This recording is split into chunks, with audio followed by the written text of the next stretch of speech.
নমস্কাৰ কৰ্মচাৰী আৰু পেঞ্চনাৰসকলৰ লগত জড়িত কেইটামান গুৰুত্বপূৰ্ণ খবৰলৈ আপোনালোকক স্বাগতম জনাইছোঁ। প্ৰথমটো হৈছে কৰ্মচাৰীৰ বাবে অষ্টম দৰমহা আয়োগ অনিশ্চিত।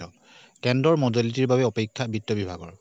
সদৌ অসম কৰ্মচাৰী পৰিষদে বিভাগটোৰ এক শীৰ্ষ সূত্ৰই জানিবলৈ দিয়া মতে ৰাজ্য চৰকাৰে এই ক্ষেত্ৰত কেন্দ্ৰীয় চৰকাৰৰ মতেই অষ্টম দৰমহা আয়োগ গঠনৰ সম্পৰ্কত সিদ্ধান্ত লোৱাৰ পূৰ্ণ সম্ভাৱনা আছে। বৰ্তমানেও যিহেতু কেন্দ্ৰীয় চৰকাৰে এই ক্ষেত্ৰত সিদ্ধান্ত গ্ৰহণ কৰা নাই, গতিকে কেন্দ্ৰ চৰকাৰৰ অনুসৰি ৰাজ্য চৰকাৰসমূহে সিদ্ধান্ত গ্ৰহণ কৰিব। কেন্দ্ৰৰ মডেলিটিৰ বাবে অপেক্ষা বিত্ত বিভাগৰ। সদৌ অসম কৰ্মচাৰী পৰিষদৰ শেহতীয়া কৰ্ণধাৰ কমিটিৰ বৈঠকত ৰাজ্যৰ নতুন দৰমহা আয়োগ গঠনৰ দাবী জনাই প্ৰস্তাৱ প্ৰেৰণ কৰিছে যদিও ৰাজ্যৰ বিত্ত বিভাগে বৰ্তমানলৈকে সিদ্ধান্ত গ্ৰহণ কৰা নাই। বিভাগটোৰ এক শীৰ্ষ সূত্ৰই জানিবলৈ দিয়া মতে কেন্দ্ৰীয় চৰকাৰৰ আৰ্হিৰ মতে ৰাজ্য চৰকাৰেও এই ক্ষেত্ৰত সিদ্ধান্ত লোৱাৰ পোষকতা কৰিছে। কেন্দ্ৰই এইবাৰ দৰমহা আয়োগ গঠন কৰিব নে নকৰে সেয়া এতিয়াও থিৰাং হোৱা নাই। বৰং পূৰ্বৰ দৰমহা আয়োগৰ প্ৰতিবেদনৰ ভিত্তিত কৰ্মচাৰীৰ বিভিন্ন শিতানত 50% দৰমহা বৃদ্ধিৰ বিষয়টো নিষ্পত্তি কৰাৰ সম্ভাৱনা আছে।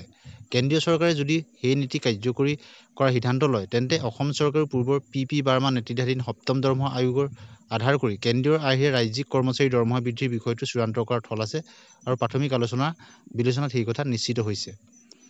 কেন্দ্ৰ চৰকাৰে যদি সেই নীতি অনুসৰি কৰে তেতিয়াহ'লে পি বৰ্মাৰ নেতৃত্বাধীন সপ্তম দৰমহা আয়োগকে আধাৰ কৰি কেন্দ্ৰীয় আৰ্হিৰে ৰাজ্যিক কৰ্মচাৰীৰ দৰমহা বৃদ্ধিৰ বিষয়টো চূড়ান্ত কৰাৰ থল আছে আৰু প্ৰাথমিক বিবেচনাত সেই কথাই অগ্ৰাধিকাৰ পোৱা বুলি জানিবলৈ দিছে।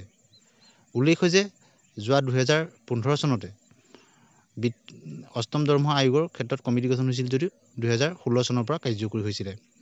দ্বিতীয়টো খবৰ অনলাইন ফিচাৰ্ছ। দেশৰ অকামিলা অদক্ষ আৰু কলংকিত বিষয়া কৰ্মচাৰীৰ বাবে বিপদ ঘণ্টা নামাইছে কেন্দ্ৰীয় চৰকাৰে। প্ৰধানমন্ত্ৰী নৰেন্দ্ৰ মোদীৰ এটা নিৰ্দেশে কৰ্মচাৰীসকলৰ মাজত আলোড়নৰ সৃষ্টি কৰিছে আৰু অদক্ষ কৰ্মচাৰীসকলক বৰ্খাস্তৰ বাবে নিৰ্দেশ দিয়া হৈছে। প্ৰধানমন্ত্ৰী নৰেন্দ্ৰ মোদীৰ এই কঠোৰ স্থিতিয়ে মূলতঃ জনস্বাস্থ্যৰ প্ৰতি চৰকাৰী বিষয়া আৰু কৰ্মচাৰীৰ দায়বদ্ধতা গঢ়ি তুলিব খোজা হৈছে। উল্লেখ্য যে ইতিমধ্যে বিভিন্ন বিভাগত অকাল অৱসৰৰ সন্মুখীন হোৱা হেজাৰৰ অধিক কৰ্মচাৰীয়ে চাকৰিৰ পৰা বিদায় লৈছে। অভিযোগসমূহ ক্ষিপ্ৰতাৰে যাতে সমাধান কৰিব পৰা যায়, যিসকল বিষয়া আৰু কৰ্মচাৰী সক্ষম নহয় তেওঁলোকৰ বিৰুদ্ধে সময়ে সময়ে মূল্যায়ন কৰিবলৈ লোৱা হৈছে। ৰাজহুৱা অভিযোগসমূহ যাতে সোনকালে সমাধান হয় সেইটো নিশ্চিত কৰাৰ দায়িত্ব ল'বলৈ বিভাগৰ সচিবসকলক প্ৰধানমন্ত্ৰীয়ে নিৰ্দেশ দিছে। এতিয়া আহিছোঁ তৃতীয়টো খবৰলৈ।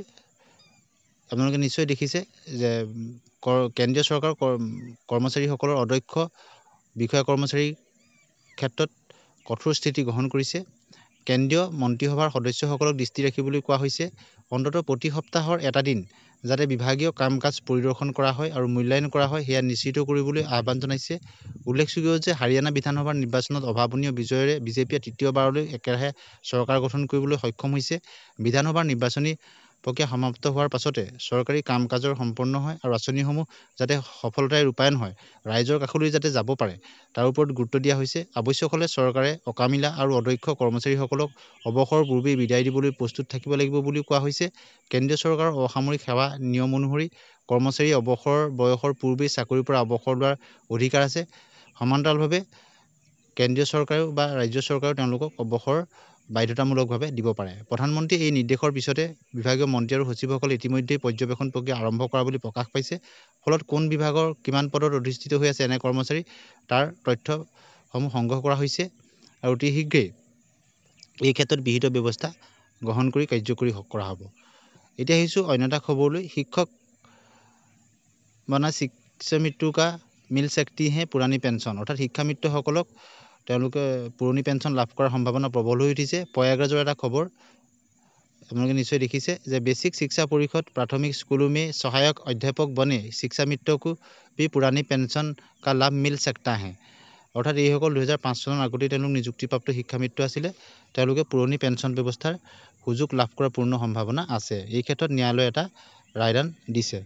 19 নৱেম্বৰ তাৰিখে এই সম্পৰ্কত এটা হাইকোৰ্টৰ পৰা তেওঁলোকক এটা নিৰ্দেশনা প্ৰদান কৰা হৈছে। যিসকলে 2005 চনৰ পূৰ্বে তেওঁলোকৰ বিজ্ঞাপন প্ৰকাশ পাইছিল আৰু পৰৱৰ্তী সময়ত নিযুক্তি হৈছিল তেওঁলোকৰ ক্ষেত্ৰত উচ্চ ন্যায়ালয়ৰ পৰা এটা ৰায়দান আহিছে। গতিকে এইসকল কৰ্মচাৰীয়ে অতি শীঘ্ৰেই তেওঁলোকে পুৰণি পেঞ্চন ব্যৱস্থা তেওঁলোকে যে লাভ কৰিব সেই কথাটো প্ৰায় নিশ্চিত হৈ আহিছে। আৰু এই খবৰটো আহিছে প্ৰয়াগৰাজৰ পৰা। আপোনালোকে বাতৰি কাকতত প্ৰকাশ পোৱা এই বাতৰিটো আপোনালোকে নিশ্চয় শুনিছে।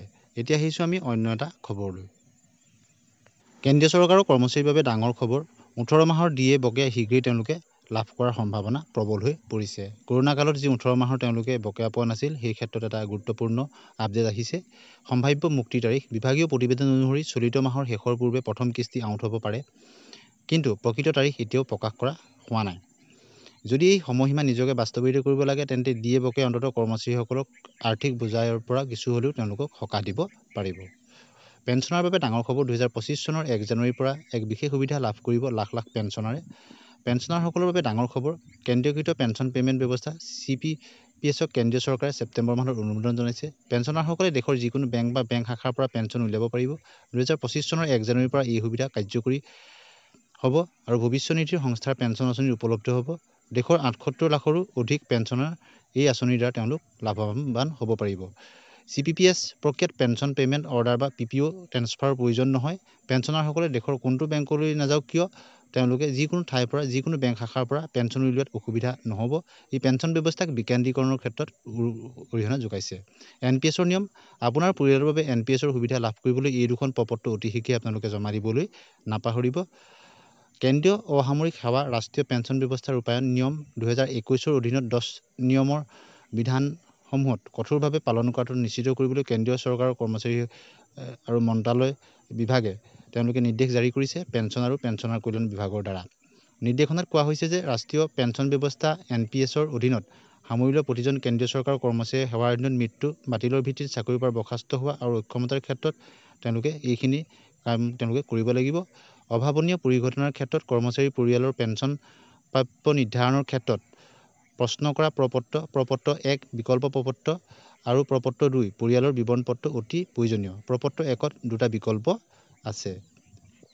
শেহতীয়া নিৰ্দেশনাত মন্ত্ৰালয়ে পেঞ্চন আঁচনিৰ সুবিধা লাভ কৰিবলৈ বাধ্যতামূলক কৰা অনুসৰি সকলো কৰ্মচাৰীৰ পৰা এই প্ৰপত্ৰসমূহ সংগ্ৰহ কৰাটো নিশ্চিত কৰাৰ ওপৰত গুৰুত্ব আৰোপ কৰিছে আৰু যিসকল কৰ্মচাৰীয়ে এতিয়াও এই প্ৰপত্ৰ দাখিল কৰা নাই, তেওঁলোকে মৃত্যু, বাতিলৰ বাবে চাকৰিৰ পৰা বৰ্খাস্ত হোৱা আৰু আঁচনিৰ অধীনত আন যোগ্যতাসম্পন্ন পৰিস্থিতিত দুৰ্ভাগ্যজনক পৰিস্থিতিত তেওঁলোকে পেঞ্চনৰ সুবিধাসমূহ প্ৰক্ৰিয়াকৰণ পলম হ'ব পাৰে। এতিয়া আহিছোঁ অন্য এটা বাতৰিলৈ। 4 বছৰে ওলমাই ৰাখিলে নিয়মীয়াকৰণ প্ৰতিশ্ৰুতি, চৰকাৰৰ ওপৰত আস্থা হেৰুৱালে ন্যায়ালয়লৈ যাব 2200 শিক্ষক। 4টা বছৰে কৰ্মৰত 2200 অনিয়মীয়া শিক্ষকৰ নিযুক্তিৰ প্ৰসংগ ওলমাই ৰাখিছে ৰাজ্য চৰকাৰে। এই শিক্ষকসকলৰ মাজতে থকা 9জনে ন্যায়ালয়ৰ দ্বাৰস্থ হৈ তেওঁলোকে ৰায় লাভ কৰাৰ পিছত আন অনিয়মীয়া শিক্ষকসকলে ন্যায়ালয়ৰ কাষ চপাৰ হুংকাৰ দিছে। উল্লেখযোগ্য যে শিক্ষানুষ্ঠানত শিক্ষকৰ অভাৱত পাঠদান ব্যাঘাত হোৱাত তেওঁলোকক বিদ্যালয় পৰিচালনা সমিতিয়ে তেওঁলোকক নিযুক্তি দিছিল। এতিয়া আহিছোঁ অন্য এটা খবৰলৈ। পেঞ্চনৰ নিয়মত ডাঙৰ পৰিৱৰ্তন, অৱসৰ লোৱা কেন্দ্ৰীয় চৰকাৰৰ কৰ্মচাৰীয়ে অনলাইন মোডৰ জৰিয়তে এই ফৰ্মখন জমা দিব লাগিব। অৱসৰ ল'বলৈ ওলোৱা কেন্দ্ৰীয় চৰকাৰৰ কৰ্মচাৰীয়ে নতুন একক পেঞ্চন আবেদন প্ৰপত্ৰ 6A পেঞ্চন আবেদন দাখিল কৰিব লাগিব। এই প্ৰপত্ৰখন কেৱল ভৱিষ্যত বা EHRMS 2.0 প্লেটফৰ্ম ব্যৱহাৰ কৰি তেওঁলোকে অনলাইন যোগে পূৰণ কৰিব লাগিব। গতিকে এনেধৰণৰ গুৰুত্বপূৰ্ণ খা খবৰৰ বাবে আমাৰ চেনেলটো ছাবস্ক্ৰাইব কৰি দিব আৰু বন্ধু বান্ধৱীলৈ শ্বেয়াৰ কৰি দিব আৰু কৰ্মচাৰী আৰু পেঞ্চনাৰৰ লগত জড়িত যিকোনো গুৰুত্বপূৰ্ণ খবৰ আমি পোৱাৰ লগে লগে আপোনালোকক দিবলৈ চেষ্টা কৰোঁ। আজি এইকেইটা গুৰুত্বপূৰ্ণ খবৰ আপোনালোকলৈ আগবঢ়াই দিলোঁ। আজিলৈ আহোঁ, ধন্যবাদ।